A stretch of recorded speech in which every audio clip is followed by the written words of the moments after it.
Morning all of you. कक्षा 7वीं, विषय हिंदी, अनुच्छेद लेखन। तो बच्चों, आज हम इसके विषय में जानते हैं अनुच्छेद हम कैसे लिखते हैं।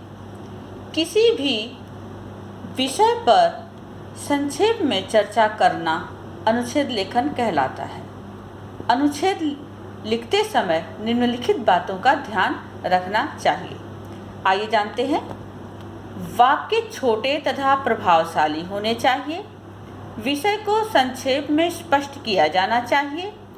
किसी भी विषय के पक्ष और विपक्ष का विस्तार नहीं होना चाहिए।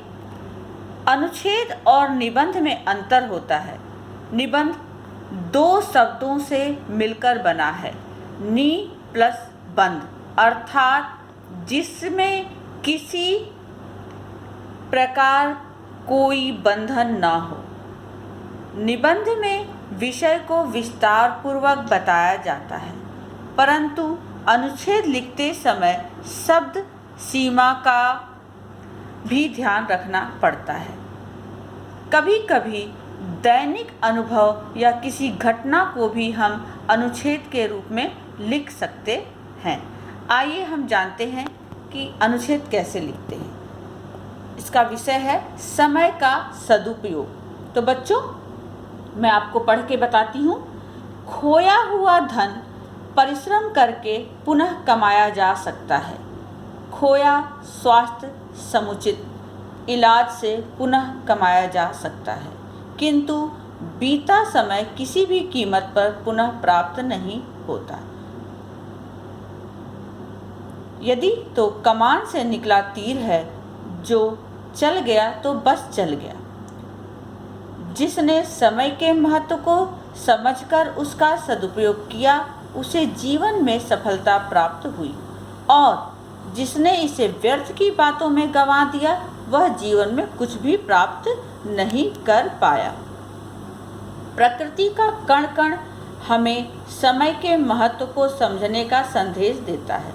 इसलिए कबीरदास जी ने कहा है, काल करे सो आज कर, आज करे सो अब, पल में परलय होएगी, बहुरी करेगा कब। तो बच्चों, इसके आगे देखते हैं। समय का सदुपयोग तभी संभव है जब हमारे हर कार्य का समय नियत हो और हम किसी भी हालात में उसको कोताही ना करें।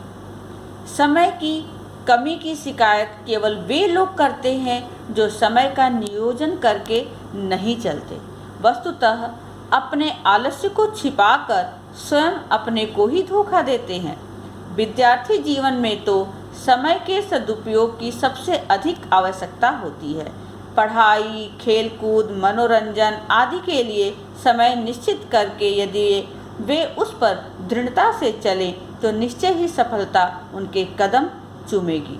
सफलता का रहस्य है समय का सदुपयोग।